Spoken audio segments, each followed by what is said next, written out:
Tsefanyaw 3. Woe to the provoking and redeemed city, the dove. Now, I'm not saying this is the city of Jerusalem. I'm not, because there's nothing to prove that it is. I'm just drawing back on when I was watching Conspiracy Con years ago, and the speaker there points out the dove, and it has that dual meaning, right? Where they give the public one idea of what the dove is supposed to mean, peace, the Holy Spirit, which, read etymology on the word, on the word Holy Spirit, right? I mean, it's a fairy, right? And all these other things. And we've seen like what fairies do. Like, look at the story of Peter Pan, right? All your life, if no one ever told you this, it's like you grow up thinking Peter Pan and the fairy sidekick are the good people, right? Are the good ones. And Captain Hook is just, the villain. But then you really learn about the fairy and her real purpose, and it's like, wait a minute, she was kidnapping children from their mothers and fathers, taking them off to the second star to the right, straight on till morning, right? Right, taking them to this other land, away from their mothers and fathers, never to be seen again, where they could live as children forever in a make-believe world, right? And if they grow up, when they grow up, she would have paid Peter Pan kill them. So all those that we seen living as pirates with Captain Hook were those that were able to escape Pan and not get killed. So then it's like the roles reverse. Whoa. Hook wasn't the antagonist of the story, right? It was Pan, and it was actually the mastermind behind it all was the fairy. And here you have the Holy Spirit, who etymology says is a fairy.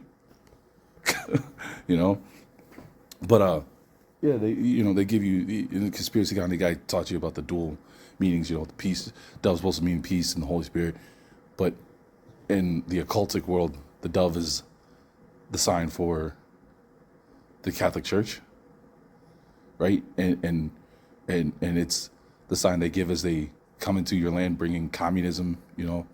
I forget the other thing they bring. But it's like he broke it down. Like, for instance, he used Columbine, right? Translates the word Columbine in Latin. It's the place of the dove, right? Look what happened at Columbine. Look what happens he shows you Columbia, right? What's the sign for Columbia? The dove. The country. In D.C. and you have all these places that are Columbia this, Columbia that, and their sign is the dove. Why? It's a sign of conquering, and it's done with the idea of we're bringing you peace. We come in peace. It was one of Lexwell's lessons from the beginning, right? When they say they bring peace, they mean war. And sure enough, that's what they do wherever they go. So, but I'm not saying Washington, D.C. is Jerusalem. That's not what I'm saying. I'm just saying that's the image that comes to mind when I think of the city of the dove. So, she hath not hearkened to the voice, nor hath she received discipline. She hath not trusted in the Ishi. Like, man, I just read the book of Judith, right? Wow. That woman was brave. While everybody else was whining and complaining and cowering because the king of Nineveh was sending his army against them. Like, it goes back to like when Lex Tool taught the lesson about the house of mourning. The house of mourning is where you have reflection, and with reflection comes this deep look into life, right? Into what you're doing in life, because you've seen that someone close to you has died, right? And now you have the time to look at your life and think about what you're doing right and what you're doing wrong. That's what you're supposed to do, right? And so here she is, a widow for 9 years, and she hadn't put off her widowhood, and so she had time to reflect. She had time to grow closer and to the Most High, and she had time to strengthen who she was and who her values were. So when the children of Israel all complaining, oh man, we're gonna die of thirst, where was the faith in the Most High? Oh, we offer sacrifices to him, he doesn't answer. Well, I mean, look how long it took for the messenger of the Lord to reach Daniel. Come to find out, he was fighting with the prince of Persia, and that's what delayed his message. Like, where was the faith? I mean, simply, somebody should have brought out a scroll and read the promises to Abraham, the promise to Isaac, and then asked, so with this king of Nineveh and sending his general against us, does this mean the Most High is going to be going back on his word? Will he be mocked? Will he be called a liar? You know, in the face of this grave danger? He said your seed will go on. And you're saying, oh, no, it's going to end right here because this king of Nineveh is sending his general against us. I don't know. It's a good book to read, you know, and just see her faith. So, let's see. And to, trust in the Most High. She drew not near to the Ishi Eloha, or Eloha. It doesn't say Ishi, but I'm so used to saying it together, let's see. Her priest, I'm sorry, wow. Her prince are in the midst of her as roaring lions. So in the city of Judah, they were acting like the people that were the barbarian, basically, right? Because you think about the barbarian was let loose from behind the iron gate, right? And what did he do? He went around like a roaring lion.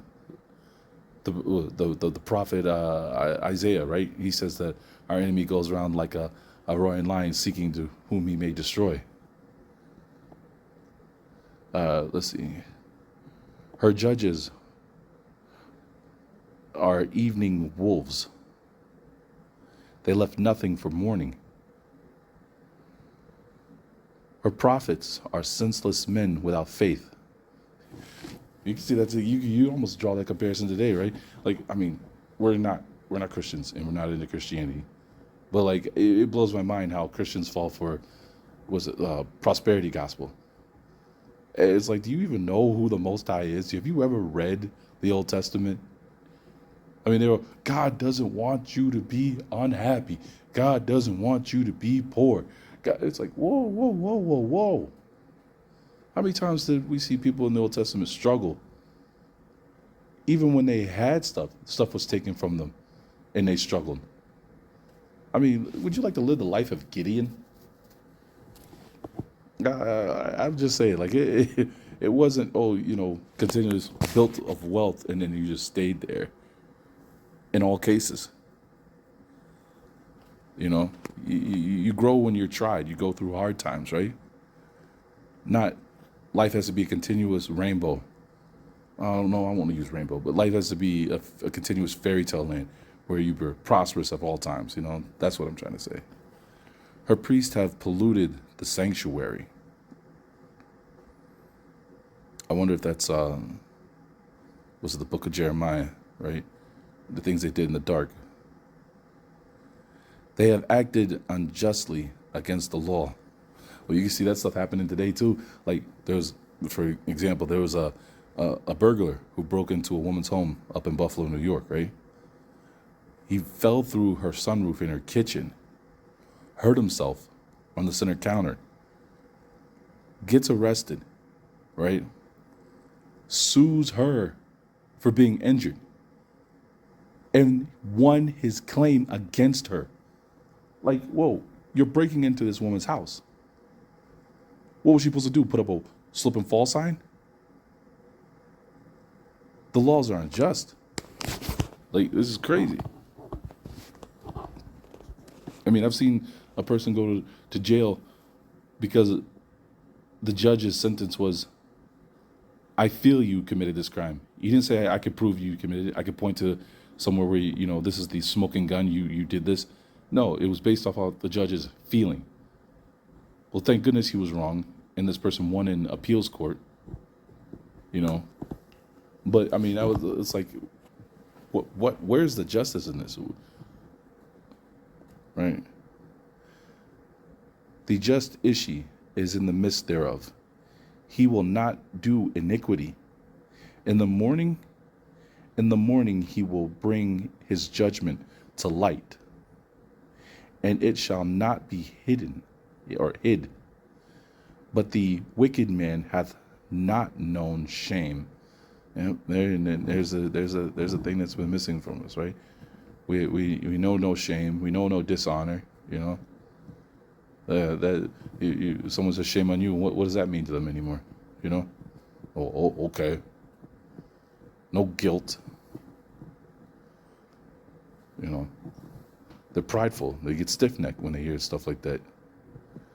I have destroyed the nations, and their towers are beaten down. I have made their ways deserts, so that there is none that passeth by. Their cities are desolate. There is not a man remaining, nor any inhabitants. I said, surely thou wilt fear me. Right? The beginning of wisdom is the fear of the Most High. Is the fear of the Ishi. Thou wilt receive correction, you know, and her dwelling shall not perish, for all things wherein I have visited her. But they rose early and corrupted all their thoughts. Wherefore, expect me, fear the Ishi in the day of my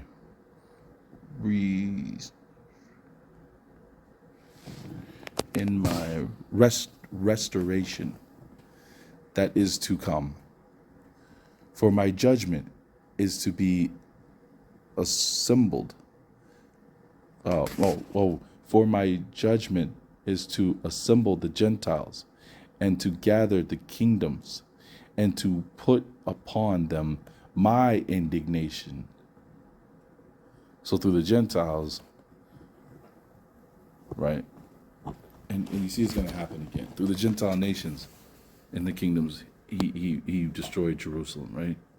Because this was about what? The destruction of Jerusalem? Yeah, the judgment on Jerusalem.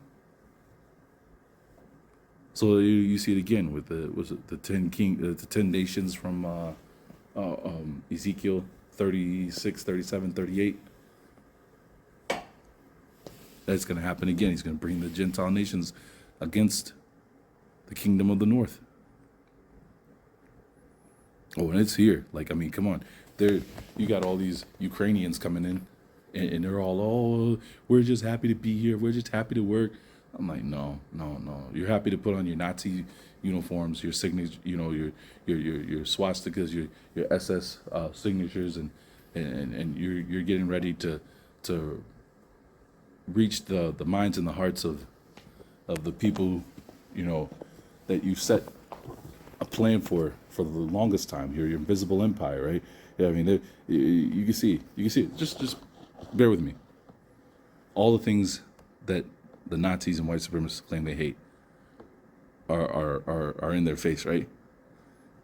They claim they hate homosexuals. Look at how the communists have propped it up, the homosexuals. And now you're really pushing that button when you're having these parades, you know, in New York City. Oh, we're coming for your children. We're coming for your national anthem. We're coming for your children. You know, what do they say? Don't poke the bear. You know how they feel about our people. You know, just because of our skin color. And then you have George Soros and others backing, you know, the communist Marxist Black Lives Matters.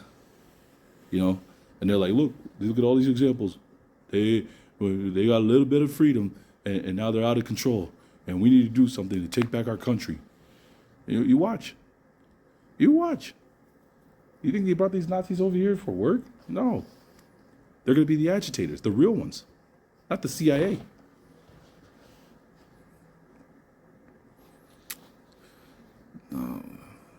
Let me see here. The indignations. My indignation. All right. All my fierce anger, for with the fire of my jealousy shall all the earth be devoured.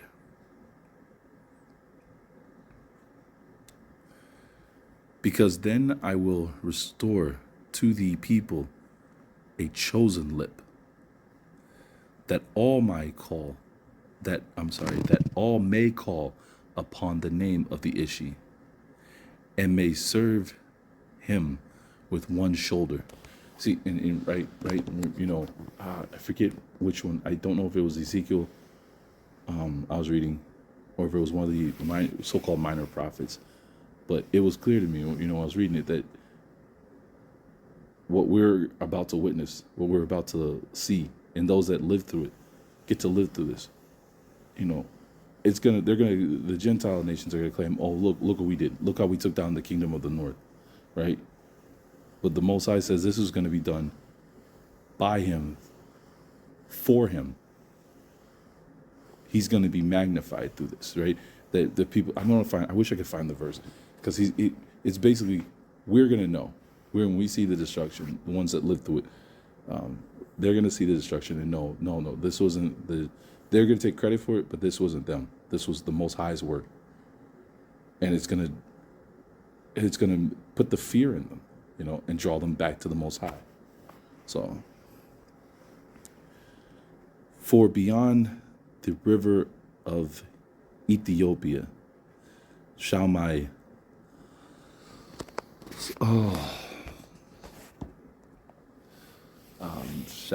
suppliant, the children of my dispersed people, bring me an offering.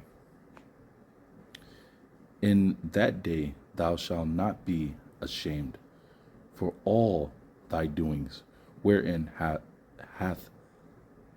hast transgressed against me. For then I will take away out of the midst of thee thy proud boasters, and thou shalt no more be lifted up because of my holy mountain. And I will leave in the midst of thee a poor and needy people, and they shall hope in the name of the Ishi. The remnant of Israel shall not do iniquity, nor speak lies, nor shall a deceitful tongue be found in their mouth. For they shall feed and shall lie down, and there shall be none to make them afraid. Give praise, O daughter of Sion. Shout, O Israel. Be glad and rejoice with all thy heart, O daughter of Jerusalem. The Ishi hath taken away thy judgment. He hath turned away thy enemies. The kingdom of Israel, the Ishi, is in the midst of thee. Thou shalt fear evil no more. In that day it shall be said to Jerusalem, fear not. To Sion, lift not thy hands to be weakened. The Ishi, thy Elohim, in the midst of thee is mighty. He will save. Not Jesus? Huh? Oh, wow. Not Yeshua HaMashiach. No? The Ishi Eloha will be the one to save. That's interesting. Don't see Jesus there, He will rejoice over thee with gladness. He will be silent in his love. He will be joyful over thee in praise. See, I don't like that word love. It's a word that can't be defined, right? Maybe you can. I don't like that word love. I think this was, someone took the liberty to rewrite what was supposed to be written there. Because what the heck is love? An emotion that can't be defined? I don't get it. But that's just one of my things that bother me. Let's see. The triflers that were departed from the law, I will gather together, because they were of thee, that thou mightest no more suffer reproach from them. Behold, I will cut off all that have afflicted thee at that time, and I will save her that hearteth, hearteth, her that halteth, and will gather her that has casted out. I'm sorry, and will gather her that was cast out, and I will get them, and I will get them praise. That's not written right. I'm pretty sure I'm not reading that wrong. I think it's legit. I will get them praise and a name in all the land there, where they hath been put to confusion.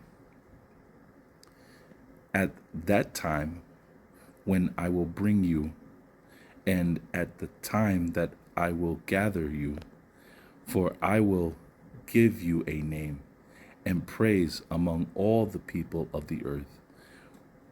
Then I shall have brought back your captive before your eyes, saith the Ishi. And that's the end of Tsefanyaw.